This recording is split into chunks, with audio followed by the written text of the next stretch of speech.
Shoes. Recorded live. Mike. Hey, I'm unmuted. Yes, you are. I'm talking with Mike Maharrey of the 10th Amendment Center, and my name is Wes Collins. I'm a member of the Tea Party groups here in Lexington and Central Kentucky. And Mike, you've headed up the 10th Amendment Center for a while now, haven't you? Yeah, I'm actually the National Communications Director, and I've been in a national position now about a year and a half. And started out, actually, I was going to create a state chapter here in Kentucky, and they decided my services were better used at the national level. So I've been working with the organization for about 2 years. Yeah, I became familiar with it myself a couple years back, and I remember some websites that were kind of like a play-by-play map of 10th Amendment initiatives across the countryside, and I guess that's on the 10th Amendment Center website? That is correct. We've got a legislative tracking page is what it is. It's one of the buttons on the top bar at 10thamendmentcenter.com. Yeah, I was fascinated with it, and that's a useful tool for anybody out there that's interested in that subject and you know wants to look up and see where things are and where you are in your state. And Kentucky always seems to be behind the curve in a lot of these kind of things. Wouldn't you agree? Yeah, definitely. You know, there usually is some decent legislation that gets introduced. Almost every session, Stan Lee introduces a basic 10th Amendment resolution. You know, there's a few things, but by and large, yeah, Kentucky doesn't do a whole lot in terms of really asserting its proper role as a sovereign state. Right. Initially, the first piece of legislation that was proposed here in Kentucky was done so by David Ford, and that 10th Amendment bill actually contained language that referenced the Kentucky Bill of Rights in it. Mm-hmm. Later on, another version was offered, and I think it's the version that Stan Lee continues to offer here in Kentucky, that removed the Kentucky Bill of Rights language and really is a toothless tiger. You know, once you look at it, and whatever force and effect it would have would be basically zero, none, and basically an expression. Beyond that, no force and effect. So I became, I guess, disheartened by the effort here in Kentucky and how it just kind of dropped off, and how discussion and debate about those very issues right there, about the two versions, and the one that has a little more teeth to it versus the one that doesn't, seem to get cast by the wayside by leaders of liberty groups, so on and so forth. And so I kind of saw the 10th Amendment effort kind of die by the wayside because of, a refusal to debate on it. Did you see anything like that? Well, you know, I'll be honest, I think it's kind of sad that, you know, you kind of made mention that it's a toothless tiger, and a lot of the 10th Amendment resolutions are, but, I mean, we can't even get those passed. But I think you're right. There's a lack of willingness to debate the issue, I think and so it's pretty easy to derail any relevant discussion. Let me ask you this, Mike. Doesn't 10th Amendment also go to the heart of the matter, and doesn't it also cut to the chase of individual rights and individual sovereignty? You're right. The bottom line is that if we're going to protect liberty, it's up to us as individuals to protect our own liberty. We can't expect on any government to do it. The federal government is certainly not going to do it, and the state government really isn't it either. And the reason that, you know, I got involved in the 10th Amendment Center is mainly because I'm very passionate about the need for decentralization. But that's useless unless the people get involved and hold their state and local legislators accountable.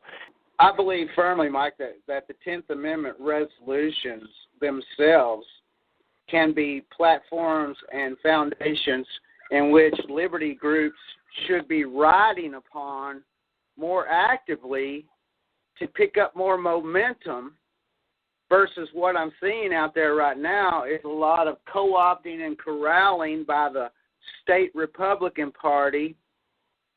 And then a lot of those Tea Party operatives who were involved in conservative movement side of things don't even seem to be holding the newly elected conservatives accountable by weighing and measuring their existing actions. And it's starting to show that those newly elected conservatives are just towing the same old line of bringing the cardboard checks back to the counties. Yeah, I'm never real impressed with party politics at all. And, you know, I'll say this: even going beyond the 10th Amendment resolutions, I would really like to see some issue-oriented measures that are state sovereignty-oriented that really could gain some political traction here in the state if people would just assert it. I think do this because they're afraid of the federal government, and that's right.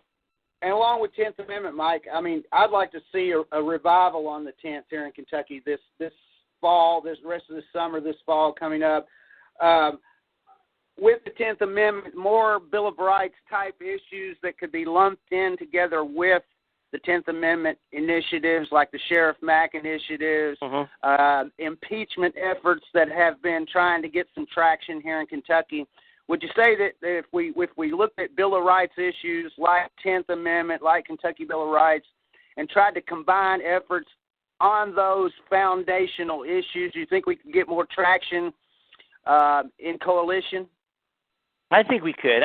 I think any pushback, and then like you said, the general just civil rights issues. Everyday people trying to live here at home, you know, in our homes, our states, our communities, and just trying to live the day-to-day thing. And so much of that consortium of issues out there, of concerns, sooner or later, you know, you find yourself being pulled completely away from the matters here close at home, like the 10th Amendment, and like the ability to hold public officials accountable with impeachment.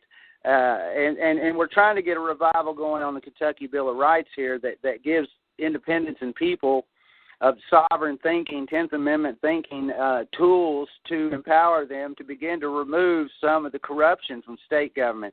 You know, we don't even have a republic form of government here in Kentucky, Mike. Did you know that? You know, honestly, don't know a lot about it. I've read the Kentucky Bill of Rights. I know it, you know, theoretically is a pretty strong set of Bill of Rights. That would actually bind them down with chains. Sure. That's a good point. And I think we got a good start here if we look at the Kentucky Bill of Rights and the existing tools, the statute, KRS 63030, our right to impeach any public official. Look into it sometime. Yeah, I mean, I'm all for it. I mean, that's the bottom line. That's what we're all about.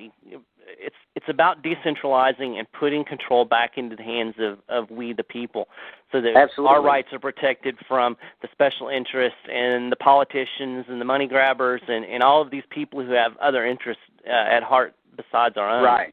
And well, Mike, are you aware? You're aware of some of the language of the Declaration of Independence, I'm sure. Absolutely. All right. Are you aware of the alter, abolish, throw off section? Sure. Okay. Did you know that Kentucky's Bill of Rights, Section 4, incorporates that very language into it? I actually saw somebody, it might have been you that posted that today. I actually read that. Yeah, that incorporates that alter, abolish, throw off language in the Declaration of Independence into our Section 4 Kentucky Bill of Rights. It's pretty neat. I'm often taken by the history of Kentucky's Constitution, and I'd be glad to share with you sometime some literature and resources that I have on it. Sure. Yeah, that would be definitely interesting. You know, along those same lines, if you look at a lot of the ratification documents that the ratification assemblies produced when they ratified the Constitution, you know, basically the right of secession is written right into the New York ratifying document, as it is in Virginia, South Carolina's, a number of the states. So, you know, we need to start, like you said, we need to start utilizing these tools. And really what it comes down to is we need to get people need to get involved. You know, it's right. A handful of people that are trying to do so many things, and we just can't do everything. We need hands and feet. Right. I've been telling people for a year now that Kentucky has a form of recall. And it's written right there in the statute, KRS 63070, or either 060. But you can look it up. It's petition for removal by address. It's called removal by address. And it is a form of recall, and I got a historical document from 1912 that says it is a form of recall, and it's right there on the statute right now, and we can invoke it. That's a citizen tool. That section right there, KRS 6.3. It's impeachment and removal by address. It's two tools, not just one. And the second one is the form of recall, and I've been telling people this for months now. Look into it sometime. Yeah, definitely. Mike Maharrey, 10th Amendment Center, I appreciate you taking your time out talking to us. Appreciate it, and you have a great day, and keep up the good fight. All right, Mike, let us know what we can do to advance the 10th here in Kentucky this year. All right. Well, I appreciate that info, Mike, and also, too, I'd like to talk to you later about maybe getting a link to that Kentucky 10th Amendment Center on impeachment efforts here in Kentucky. Maybe you can talk to me about that sometime. Yeah, sounds good. All right, Mike Maharrey. Thanks, Mike. All right, you have a good one.